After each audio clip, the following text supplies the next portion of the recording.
Hello everyone, my name is Thompson. I'm a trainer at the Artist TV Training Center.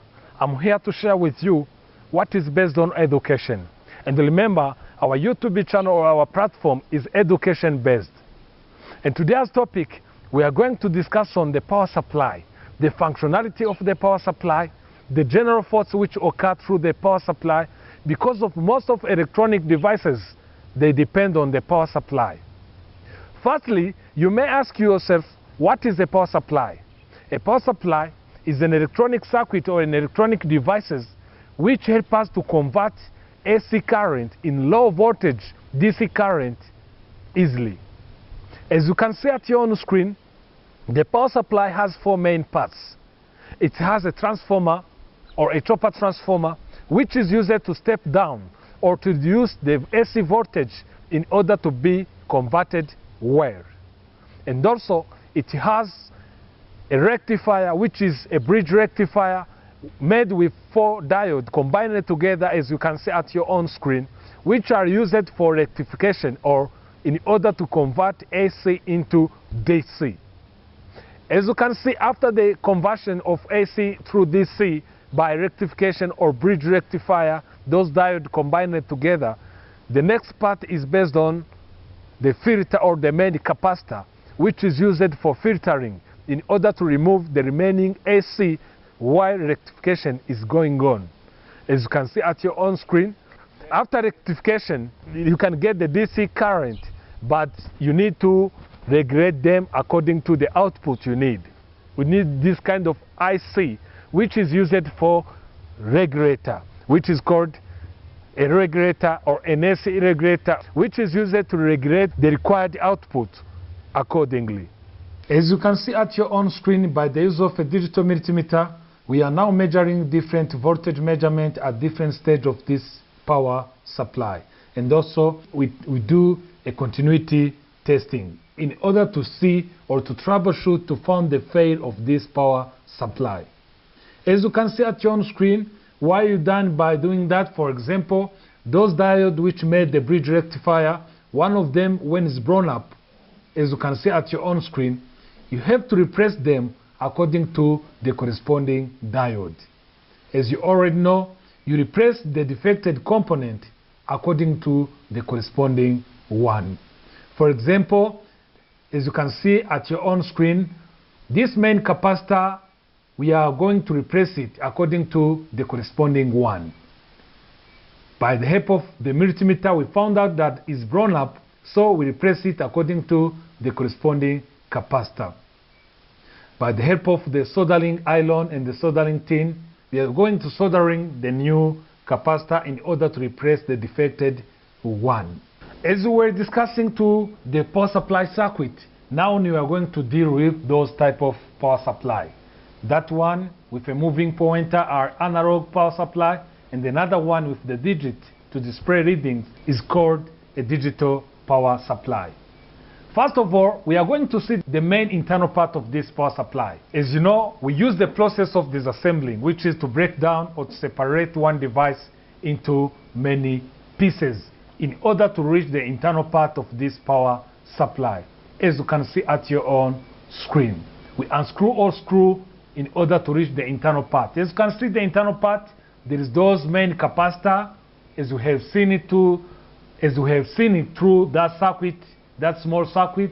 There is a regulator with the heat sink on them in order to avoid the heat to blow up other components nearby.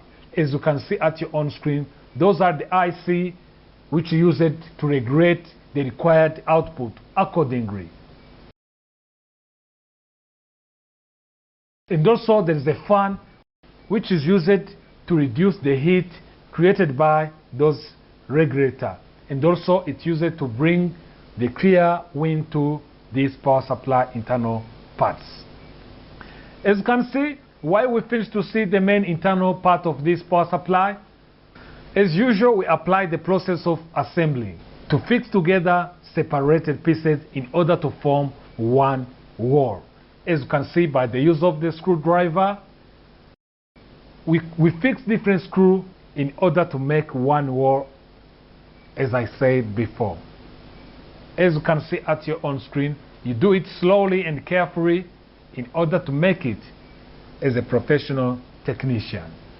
You make sure that there is no screw remain while you are doing assembling. You have to fix all screw accordingly, as you can see at your own screen. As I remind you that this is a digital power supply we are working on.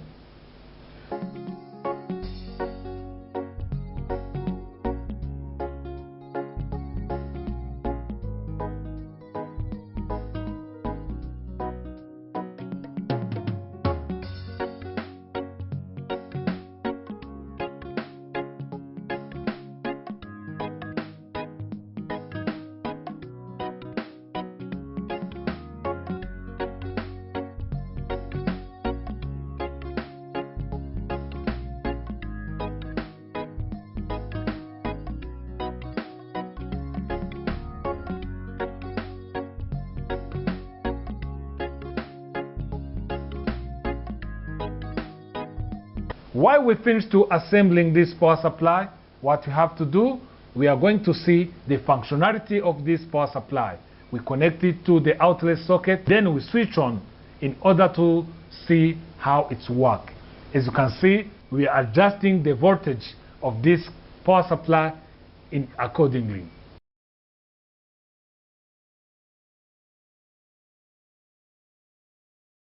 We set it to 5.32. As you can see at your own screen, you are going to connect it to the multimeter, and you have to set properly the multimeter to the DC way in order to measure the voltage. As you can see at your own screen, the readings of this power supply is equal to the readings through that multimeter. While we adjust it, it will be already the same. It adjusts to the multimeter according to how you adjust to the power supply. And also, I remind you that the power supply is used to convert the alternative current into DC. And this one is used to generate the required DC power supply accordingly, according to different experiments you are working on. In today's topic, we are going to discuss on the DVD player, the functionality of the DVD player, the main part of the DVD player, and how to repair the DVD player when it's not working properly, especially for the power supply fail. First of all, you may ask yourself, what is a DVD player? It's an electronic device for playing DVD.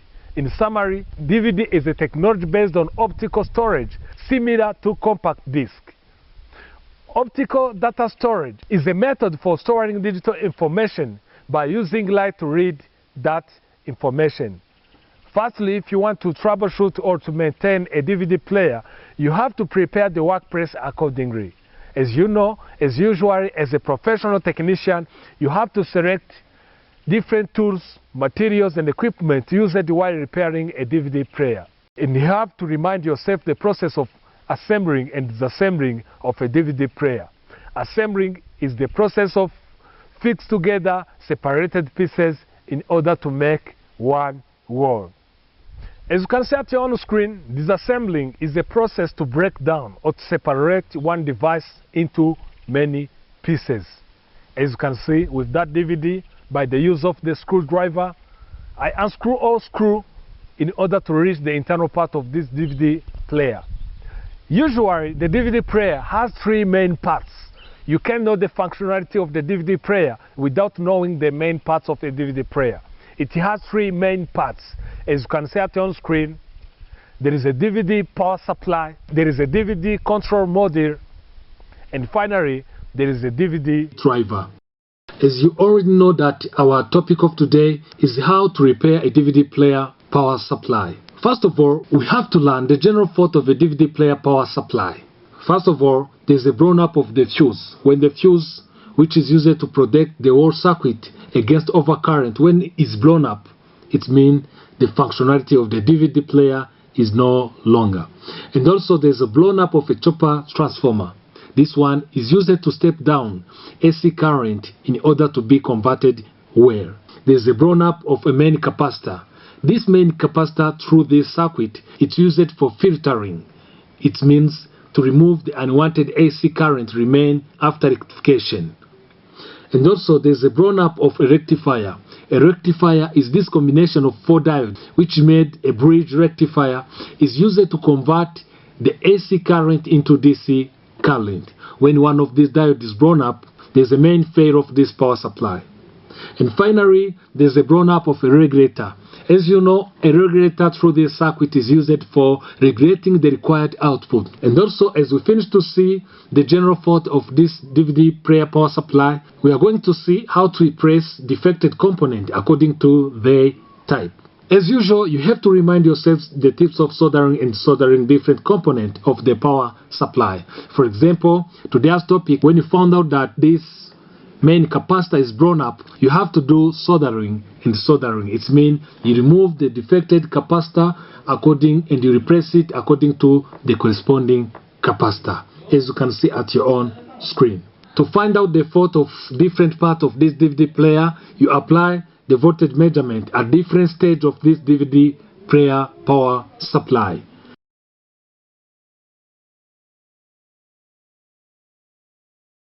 Thank you for your attention. I hope you have learned much more based on the functionality of the DVD. We are going to discuss on a handheld metal detector. It's mostly used at 2 different places. You will see to the school, at the bank, at the church, courthouse, at different locations for security purpose. First of all, you may ask yourself, what is a metal detector? It's an instrument that detects the presence of metal nearby. As you can see at your own screen, there are different types of metal detector, such as handheld metal detector, as our today's topic, walk-through metal detector, ground metal detector, and so on. Those are different types of metal detector exist nowadays. And today's topic, as we are going to discuss through the handheld metal detector, you may ask yourself, what is a handheld metal detector? Are designed for quick and efficient body searching scanning for knives, weapons, and counterfeit metal objects.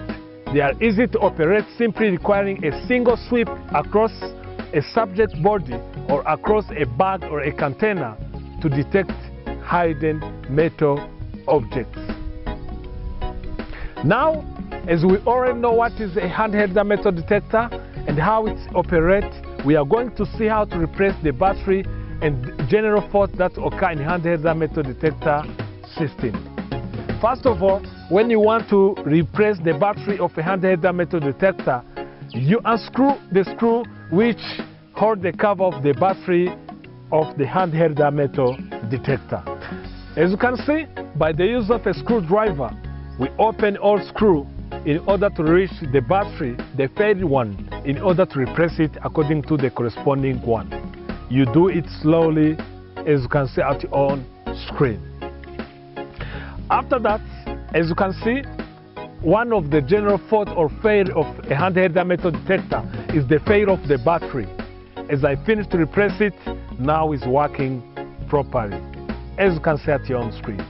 Another general fault or a failure of a handheld metal detector, the main one is electronic circuit failure.